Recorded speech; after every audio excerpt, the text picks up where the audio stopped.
જય માતા સાવિત્રી મિત્રો, વડ સાવિત્રીના દિવસે વડના મૂળમાં મૂકી દેજો આ એક પવિત્ર વસ્તુ, કિસ્મતના બંધ દરવાજા ખુલી જશે. નમસ્કાર મિત્રો, વાસ્તુ સભા ચેનલમાં તમારું સૌનું હાર્દિક સ્વાગત છે. મિત્રો, 29 જૂને આવનારી વડ સાવિત્રી માત્ર એક સામાન્ય વ્રત નથી, પરંતુ શ્રદ્ધા, સૌભાગ્ય અને ભગવાનની કૃપા સાથે જોડાયેલો એક અત્યંત પવિત્ર દિવસ માનવામાં આવે છે. શાસ્ત્રોમાં કહેવામાં આવ્યું છે કે આ દિવસે વડ વૃક્ષની પૂજા અને માતા સાવિત્રીનું સ્મરણ કરવાથી જીવનમાં સુખ, શાંતિ અને કલ્યાણની પ્રાપ્તિ થાય છે. પરંતુ બહુ ઓછા લોકો જાણે છે કે વડ સાવિત્રીના દિવસે વડના મૂળ સાથે જોડાયેલો એક વિશેષ ઉપાય પણ જણાવવામાં આવ્યો છે, જેને શ્રદ્ધાપૂર્વક કરવાથી જીવનમાં અટકેલા કાર્યોમાં ગતિ આવે છે અને ભગવાનની કૃપા પ્રાપ્ત થાય છે. મિત્રો, આખરે વડના મૂળમાં એવી કઈ વસ્તુ અર્પણ કરવામાં આવે છે કે જેને શુભતા અને સમૃદ્ધિ સાથે જોડવામાં આવે છે? શું કારણ છે કે હજારો વર્ષોથી ભક્તો વડ સાવિત્રીના દિવસે વડ વૃક્ષની પૂજા કરતા આવ્યા છે? અને માતા સાવિત્રીની એવી કઈ અદ્ભુત કથા છે જેના કારણે આજ સુધી આ વ્રત કરોડો લોકોની આસ્થાનું કેન્દ્ર બન્યું છે? તો મિત્રો, આજના વિડીયોમાં આપણે તમામ રહસ્યો વિશે જાણીશું અને અંતમાં તે વિશેષ ઉપાય વિશે પણ જાણીશું, જેને ઘણા ભક્તો વડ સાવિત્રીના દિવસે અવશ્ય કરતા હોય છે. મિત્રો, જો તમે ઈચ્છતા હો કે માતા સાવિત્રી અને ભગવાન વિષ્ણુની કૃપા તમારા અને તમારા પરિવાર પર સદા બની રહે, તો મિત્રો વિડીયોને લાઈક જરૂર કરજો અને અમારી આ ચેનલ વાસ્તુ સભાને સબસ્ક્રાઇબ કરજો અને કોમેન્ટમાં સાચા દિલથી જય માતા સાવિત્રી જરૂરથી લખજો. મિત્રો, વડ સાવિત્રી વર્ષમાં માત્ર એક જ વાર આવે છે, પરંતુ તેનું મહત્વ આખા વર્ષ દરમિયાન યાદ રાખવામાં આવે છે. આ દિવસ ખાસ કરીને અખંડ સૌભાગ્ય, પરિવારના સુખ અને ભગવાન પ્રત્યેની અડગ શ્રદ્ધાનું પ્રતીક માનવામાં આવે છે. મહિલાઓ આ દિવસે માતા સાવિત્રીનું સ્મરણ કરીને પોતાના પરિવારના કલ્યાણ માટે પ્રાર્થના કરે છે. જ્યારે ઘણા ભક્તો વડ વૃક્ષની પૂજા કરીને ભગવાનની કૃપા મેળવવાનો પ્રયત્ન કરે છે, વડ વૃક્ષને ભારતીય સંસ્કૃતિમાં માત્ર એક વૃક્ષ નહીં, પરંતુ દીર્ઘ આયુષ્ય, સ્થિરતા અને પવિત્રતાનું પ્રતીક માનવામાં આવ્યું છે. મિત્રો, વર્ષો પહેલા બનેલી માતા સાવિત્રી અને સત્યવાનની અદ્ભુત કથાએ આ દિવસને વિશેષ મહત્વ આપ્યું.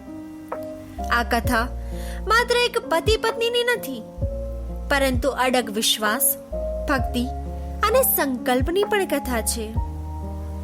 મિત્રો, કહેવાય છે કે જ્યાં શ્રદ્ધા અને સત્ય હોય ત્યાં ભગવાનની કૃપા અવશ્ય પ્રાપ્ત થાય છે.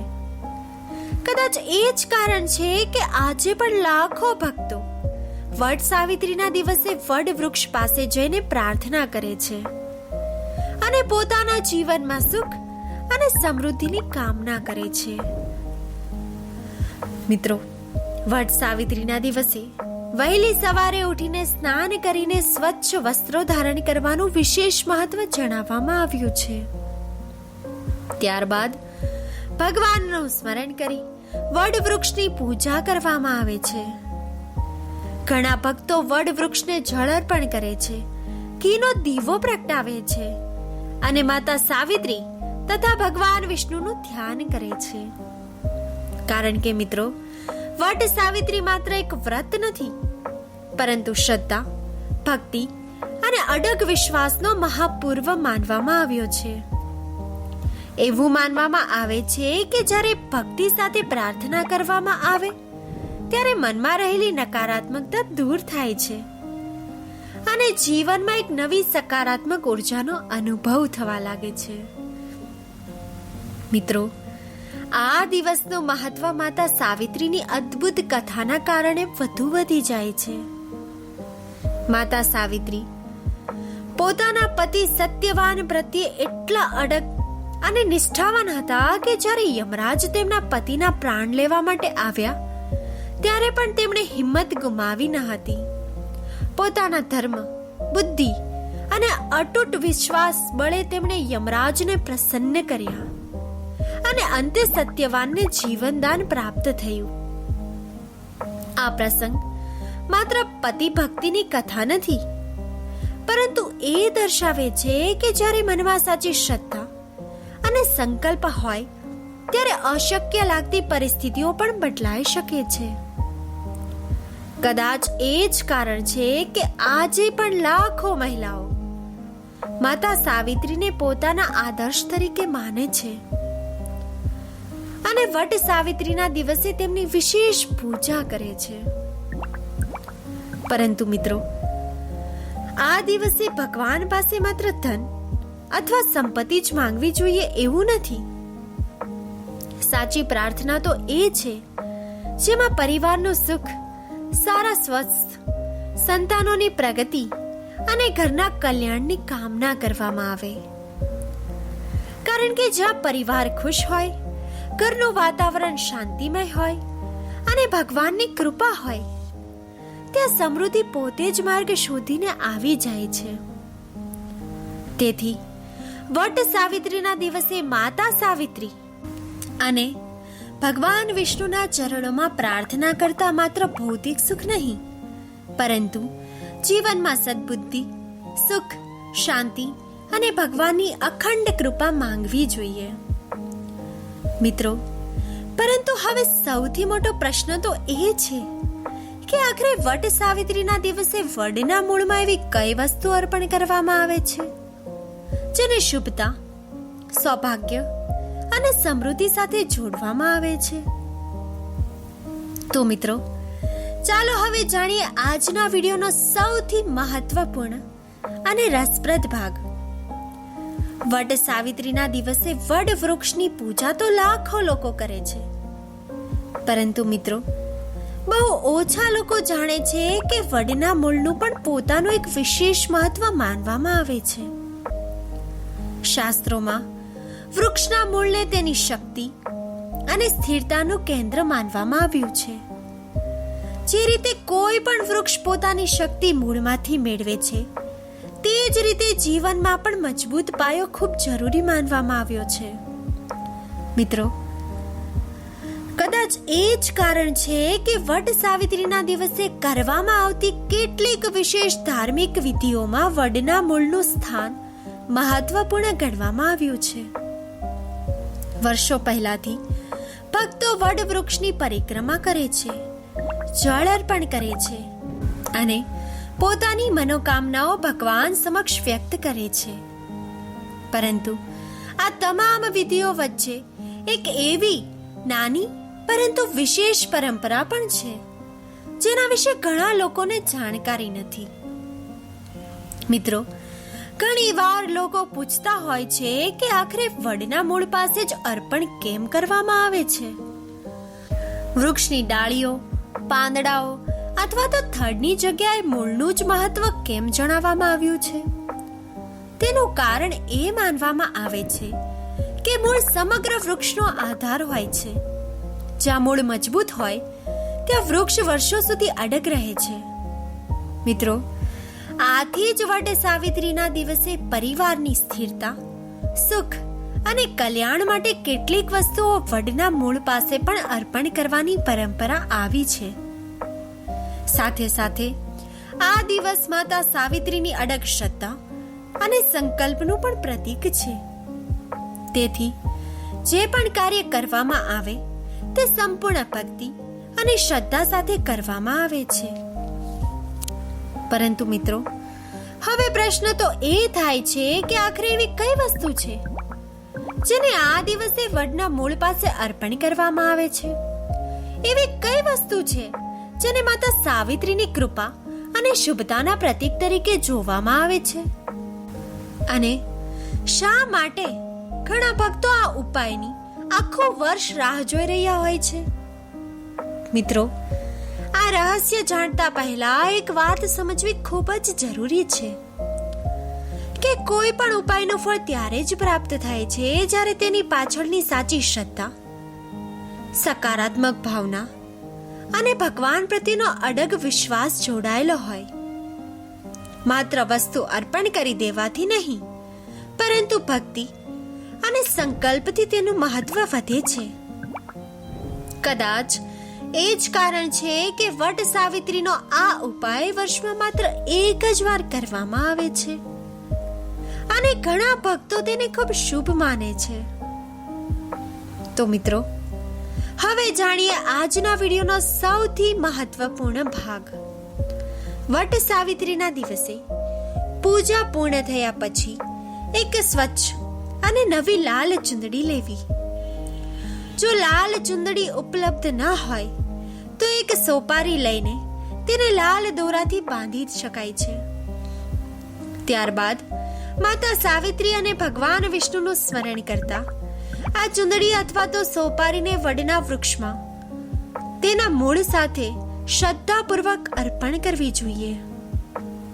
અર્પણ કરતી વખતે પોતાના પરિવારના સુખ, શાંતિ, આરોગ્ય અને સમૃદ્ધિ માટે પ્રાર્થના કરવી જોઈએ. સાથે સાથે ભગવાનને પ્રાર્થના કરવી કે ઘરમાં હંમેશા પ્રેમ, એકતા અને સકારાત્મકતા જળવાઈ રહે. મિત્રો, આ ઉપાયનો સાચો અર્થ માત્ર એક વસ્તુ અર્પણ કરવામાં નથી છુપાયેલો. તેનો સાચો અર્થ તો એ છે કે માતા સાવિત્રી જેવી અડગ શ્રદ્ધા, પરિવાર પ્રત્યે નિષ્ઠા અને ભગવાન પ્રત્યેનો અખંડ વિશ્વાસ. મિત્રો, જ્યારે ભક્તિ સાથે પ્રાર્થના કરવામાં આવે છે ત્યારે મનમાં નવી આશા જન્મે છે, વિચારોમાં સકારાત્મકતા આવે છે અને જીવનમાં આગળ વધવાની શક્તિ મળે છે. કદાચ એ જ કારણ છે કે વર્ષોથી લાખો ભક્તો વટ સાવિત્રીના દિવસે આ પૂજા અને પ્રાર્થના કરે છે અને માતા સાવિત્રીના આશીર્વાદની કામના કરે છે. અને મિત્રો, આ ઉપાય પછી પણ કેટલાક એવા શુભ કાર્યો છે જે વટ સાવિત્રીના દિવસે કરવામાં આવે તો ભક્તિનું ફળ વધુ શુભ માનવામાં આવે છે. ચાલો હવે જાણીએ કે આ પવિત્ર દિવસે કયા એવા શુભ કાર્યો છે જેને દરેક ભક્તે પોતાના જીવનમાં અવશ્ય સ્થાન આપવું જોઈએ. મિત્રો, વટ સાવિત્રીના દિવસે વડ વૃક્ષની પૂજા કરવી સૌથી મુખ્ય અને પવિત્ર કાર્ય માનવામાં આવે છે, કારણ કે વડ વૃક્ષને સ્થિરતા, દીર્ઘાયુ અને આધ્યાત્મિક શક્તિનું પ્રતીક માનવામાં આવે છે. આ દિવસે માતા સાવિત્રીનું સ્મરણ કરી તેમના પતિ પ્રેમ, ત્યાગ અને અડગ ભક્તિની કથા યાદ કરવી ખૂબ શુભ ગણાય છે, જે દરેક ભક્તને જીવનમાં સમર્પણ અને શ્રદ્ધાનું મહત્વ સમજાવે છે. સાથે જ ભગવાન વિષ્ણુના પવિત્ર નામનો જાપ કરવાથી મનમાં શાંતિ આવે છે અને આત્માને એક અલગ જ પ્રકારની શાંતિ અનુભવાય છે. મિત્રો, આ દિવસે ગરીબો અને જરૂરિયાતમંદ લોકોને અન્ન, વસ્ત્ર અથવા તો અન્ય કોઈ પણ દાન કરવું જોઈએ.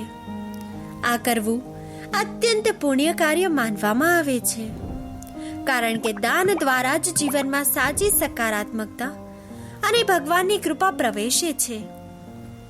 અંતે પરિવાર સાથે એક સાથે બેસીને પ્રાર્થના કરવી, ભગવાનનું સ્મરણ કરવું અને ભક્તિભાવ સાથે સમય પસાર કરવો એ આ દિવસનો સૌથી મહત્વપૂર્ણ ભાગ છે, જે ઘરમાં પ્રેમ, એકતા, શાંતિ અને દિવ્ય આશીર્વાદનું વાતાવરણ સર્જે છે. મિત્રો, આ ઉપાયને સંપૂર્ણ શ્રદ્ધા, ભક્તિ અને સાત્વિક ભાવ સાથે કરવામાં આવે તો તેનું ફળ જીવનમાં ધીમે ધીમે પરંતુ ખૂબ જ ઊંડા અને સ્પષ્ટ રીતે અનુભવાય છે. જાણે જીવનની અંદરની જ કોઈ અદ્રશ્ય પરિવર્તન શરૂ થઈ ગયું હોય. સૌથી પહેલા ઘરમાં એક એવી સકારાત્મક ઉર્જાનો પ્રવાહ શરૂ થાય છે કે જે સમગ્ર વાતાવરણને બદલવા લાગે છે. નકારાત્મકતા ધીમે ધીમે ઓછી થવા લાગે છે અને ઘરના દરેક ખૂણામાં શાંતિ અને હળવાશનો અનુભવ થવા લાગે છે. મનમાં જે અશાંતિ, ચિંતા અને અનિશ્ચિતતા રહેલી હોય તે ધીમે ધીમે ઓછી થતી જાય છે અને વ્યક્તિને અંદરથી એક સ્થિરતા અને માનસિક શાંતિનો અનુભવ થવા લાગે છે. મિત્રો, જીવનમાં જે કામો લાંબા સમયથી અટકેલા હોય છે, જે પ્રયત્નો કરવા છતાં પણ સફળતા ન મળતી હોય અથવા સતત અવરોધો આવી રહ્યા હોય, તે પરિસ્થિતિઓમાં પણ ધીમે ધીમે ફેરફાર જોવા મળે છે. રસ્તાઓ ખુલવા લાગે છે, યોગ્ય તકો મળવા લાગે છે અને કામોમાં ગતિ આવવા લાગે છે, જાણે પરિસ્થિતિઓ પોતે જ અનુકૂળ બની રહી હોય. મિત્રો, પરિવારના સંબંધોમાં પણ એક સુંદર પરિવર્તન જોવા મળે છે, જ્યાં નાની નાની બાબતોમાં થતી ગેરસમજ ઓછી થવા લાગે છે, એકબીજા પ્રત્યે સમજદારી વધે છે, પ્રેમ અને સહકાર મજબૂત બને છે અને ઘરનું આખું વાતાવરણ વધુ શાંત અને સુખદ અને એકતાભર્યું બની જાય છે. મિત્રો, એવું માનવામાં આવે છે કે આવી શ્રદ્ધા અને સાત્વિક જીવનશૈલીથી ભગવાનની કૃપા પણ જીવનમાં સતત કાર્યરત રહે છે, જે વ્યક્તિને અદ્રશ્ય રીતે યોગ્ય સમયે યોગ્ય દિશામાં લઈ જાય છે, મુશ્કેલ સમયમાં શક્તિ આપે છે અને સાચા નિર્ણય લેવામાં આંતરિક માર્ગદર્શન પૂરું પાડે છે.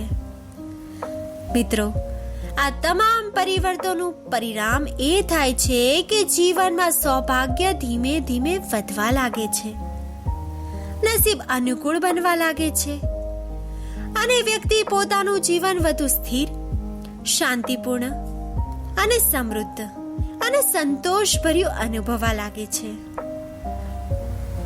જાણે આખું જીવન એક નવી દિશા અને નવી ઉર્જા સાથે આગળ વધી રહ્યું હોય. મિત્રો, આ તમામ બદલાવનું પરિણામ એ થાય છે કે સૌભાગ્ય ધીમે ધીમે વધવા લાગે છે અને વ્યક્તિ પોતાનું જીવન વધુ સ્થિર, શાંતિપૂર્વક અને સમૃદ્ધ રીતે અનુભવવા લાગે છે, જાણે જીવનમાં એક નવી આધ્યાત્મિક દિશા ખુલી ગઈ હોય.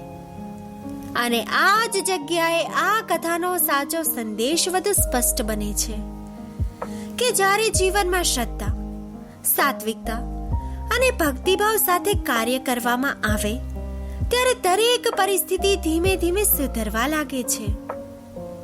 મિત્રો, હવે આ જ સંદર્ભમાં વટ સાવિત્રીના પવિત્ર દિવસે કેટલાક એવા શુભ કાર્યો જણાવવામાં આવ્યા છે જેને અનુસરવાથી ભક્તિનું ફળ વધુ ઊંડું અને શુભ માનવામાં આવે છે.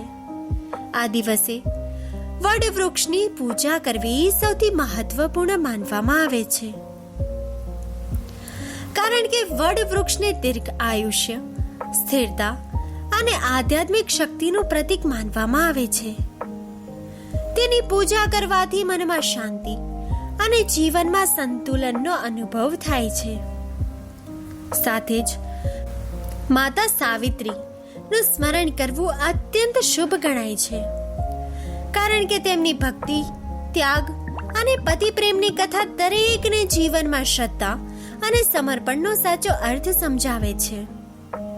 મિત્રો, ભગવાન વિષ્ણુના પવિત્ર નામનો જપ કરવાથી મન શુદ્ધ થાય છે અને આત્માને એક અલગ જ પ્રકારની શાંતિ અને શક્તિનો અનુભવ થાય છે, જે જીવનમાં સકારાત્મક ઉર્જા વધારવામાં મદદરૂપ બને છે. આ દિવસે ગરીબો અને જરૂરિયાતમંદ લોકોને દાન આપવું પણ બહુ મોટું કાર્ય છે, કારણ કે દાન દ્વારા જ સાચી સકારાત્મકતા અને ભગવાનની કૃપા જીવનમાં પ્રવેશે છે અને કર્મો શુદ્ધ થાય છે. અંતે પરિવાર સાથે બેસીને પ્રાર્થના કરવી, ભગવાનનું સ્મરણ કરવું અને ભક્તિભાવ સાથે સમય પસાર કરવો એ આ સમગ્ર દિવસનો સૌથી સુંદર અને મહત્વપૂર્ણ ભાગ છે, જે ઘરમાં પ્રેમ, એકતા, શાંતિ અને દિવ્ય આશીર્વાદનું વાતાવરણ સર્જે છે અને જીવનને વધુ પવિત્ર અને સંતુલિત બનાવે છે. મિત્રો, જીવનમાં સાચો બદલાવ શ્રદ્ધા, ભક્તિ અને સારા કર્મો છે. જ્યારે તમે આવું કરો છો ત્યારે જીવન ધીમે ધીમે નવી દિશામાં આગળ વધવા લાગે છે. મિત્રો, વટ સાવિત્રી જેવી પવિત્ર પરંપરાઓ આપણને એ જ શીખવે છે કે પરિવાર સાથે એકતા, ભગવાન પ્રત્યેની શ્રદ્ધા અને સાત્વિક જીવનશૈલી જ સાચી સુખ અને શાંતિનો આધાર છે. મિત્રો, આવી જ રહસ્યમય, ધાર્મિક અને પ્રેરણાદાયી કથાઓ માટે અમારી આ વાસ્તુ સભા ચેનલને ચોક્કસથી સબસ્ક્રાઇબ કરી દેજો. જો તમને આ વિડીયો પસંદ આવ્યો હોય તો વિડીયોને લાઈક કરી દેજો. મિત્રો, કોમેન્ટમાં જય શ્રી હરિવિષ્ણુ લખવાનું ભૂલશો નહીં. ભગવાન વિષ્ણુ અને માતા લક્ષ્મીની કૃપા હંમેશા તમારા અને તમારા આખા પરિવાર પર બની રહે એવી મારી હાર્દિક પ્રાર્થના. ધન્યવાદ મિત્રો.